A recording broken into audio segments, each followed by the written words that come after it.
Hello, welcome to Walk, Don't Run to the Doctor with Miles Hassell, MD. This is an evidence-based podcast for people who want to use lifestyle choices to avoid preventable illness, as well as to treat illness.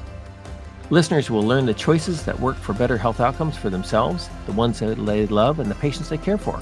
We want to see patients liberated from the burden of chronic disease whenever possible.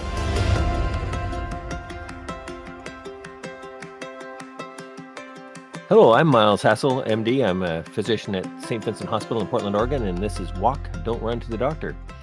And a paper just came across my desk relating to the Mediterranean diet and reduction in heart disease. It was a meta-analysis from a group in Canada, India, and the University of Washington. And it was just one of your standard meta-analyses of the randomized control trials involved in the Mediterranean diet. And it brought to mind the whole issue of, is the Mediterranean diet the only game in town for evidence-based lifestyle improvement? And I think it kind of is, with some caveats. So stepping back, when you're thinking about what diet to choose for yourself and your family, or your patients if you're a physician, I think there's a couple of key questions to be asking yourself. One, does it improve outcomes? You don't want a diet based on ideology. You don't want a diet based on theory. You want a diet based on evidence-based outcomes. So what diets save lives? What diets reduce the risk of a broad range of diseases? Because you don't even want to select a diet that just reduces one disease. You want to improve the overall health of yourself, your family, or your patients. And so when we look at the broad spectrum of different diets, from keto and paleo on one end of the spectrum, the carnivore diets, to the Mediterranean or omnivorous whole food diets in the middle, to the highly refined food diets, we don't like those, and then to the highly restrictive vegetarian or vegan diets, there's obviously a whole lot of ideas out there, whole lot of ideas. And so they can't all be right, I would argue.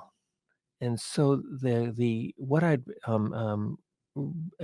plead with you to do is say, what diet saves lives?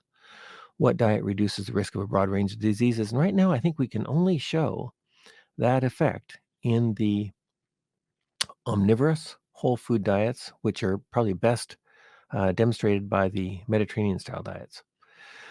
And so when we look at these, we have any number of groups of studies. We have observational studies like the Nurses Health Study, EPIC, InterHeart, PURE, these kinds of big observational studies that keep pointing to the group of people that do the best as being people who exercise, drink small amounts of alcohol, don't smoke, aren't too chubby, and eat a broad omnivorous diet of no particular pattern necessarily, but tending to have a lot of fruits and vegetables, some beans and grains, good fats, and moderate amounts of dairy and red meat and chicken and fish. And that's sort of a general pattern you see pretty much throughout all the observational studies. When you're looking at randomized control trials, things like PrediMed and other the Lyon Heart trial, the various Mediterranean diet studies, then you continue to see this a reduction in total mortality, or a strong trend towards reduction in total mortality, reduction in cancers, diabetes, heart disease, stroke, dementia, fractures, depression, atrial fibrillation. So you see this broad range of benefits. And so on our website, greatmed.org, you'll see many studies identified that you can look up to see if what I'm saying is correct or not. But what I'd like you to do is be asking yourself, not what does some expert say what diet I should follow, but what diet saves lives, what diet will give me the best chance of feeling good at 80 or 90. And I would argue that the evidence is quite strongly in favor of the Mediterranean style diets, or you might refer to them as omnivorous whole food diets, with the food primarily made at home. Thank you.